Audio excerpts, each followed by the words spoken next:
नीतीश मिश्रा। हाँ, पूरक पूछिए। जी, मैं माननीय मंत्री जी से विशेषतः ये सिर्फ जानना चाहूंगा। पहले तो मुझे लगा कि माननीय मंत्री जी को मैं धन्यवाद दूं उनके खंड 3 को पढ़ने के बाद, जिसमें मुझे लगा कि इन्होंने स्वीकार कर लिया है कि सड़क का निर्माण ये करेंगे। लेकिन मैं इसको नहीं समझ पा रहा हूं अध्यक्ष महोदय, पढ़ने के बाद भी मंत्री जी स्पष्ट करेंगे कि विभाग के पत्रांक इन्होंने कुछ दिया है कि इसके द्वारा नाबार्ड के तहत ये प्रस्तावित है।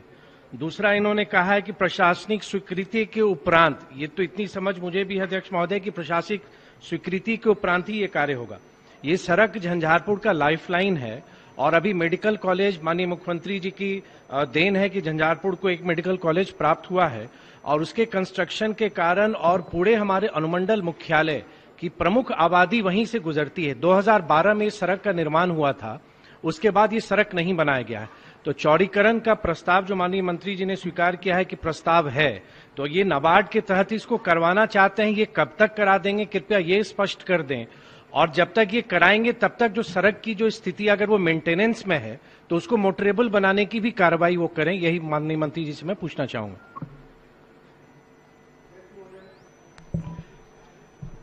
ये नाबार्ड योजना के तहत इसी वर्ष के लिए प्रस्तावित है और उसको इसी वित्तीय वर्ष में हम लोग इस योजना को स्वीकृति प्रदान करने वाले हैं और इसीलिए मैंने माननीय सदस्य को जानकारी दी है कि इस वर्ष की नाबार्ड की योजना के अंतर्गत इसको हम लोग इस वर्ष के वित्तीय वर्ष के योजना में इसको शामिल कर लिए हैं।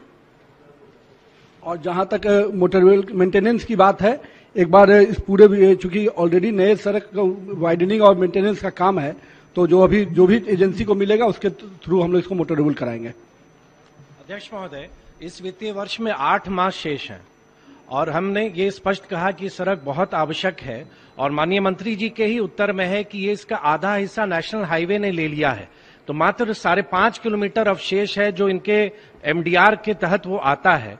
तो सिर्फ 5.5 किलोमीटर और उससे एक प्रमुख आबादी को लाभ होगा और ये नेशनल हाईवे को भी कनेक्ट करता है। अगर झंझारपुर के कोई भी लोग नेशनल हाईवे पर जाना चाहेंगे NH 57 पर, तो इसी मार्ग से वो जाते हैं। अगर अस्पताल आना है इसी मार्ग से आएंगे, कोर्ट जाना है, अनुमंडल कार्यालय जाना है, तो 8 माह में ये इसको स्वीकृति करेंगे, फिर पूरे प्रोसेस होगा। तो ये जो हमारा वित्तीय वर्ष है 21-22, तो वो तो पूर्णतः निकल जाएगा, इसमें ये कार्य संपादित नहीं हो पाएगा। मैं माननीय मंत्री जी को पुनः आग्रह करूंगा कि अगर संभव हो तो जितनी शीघ्र इस रोड की स्वीकृति प्रदान करें। बहुत लंबी सड़क नहीं है, लेकिन एक बहुत बड़ी आबादी इससे लाभान्वित होगी। अध्यक्ष महोदय, मैंने कहा कि हम लोग इस प्रक्रिया में हैं और जो माननीय सदस्य का जो सवाल का जो विषय की गंभीरता है उसको हम लोग ध्यान में रखे हुए हैं, इसीलिए हम लोग इसको प्राथमिकता देते हुए इस वर्ष ही लेंगे इसको।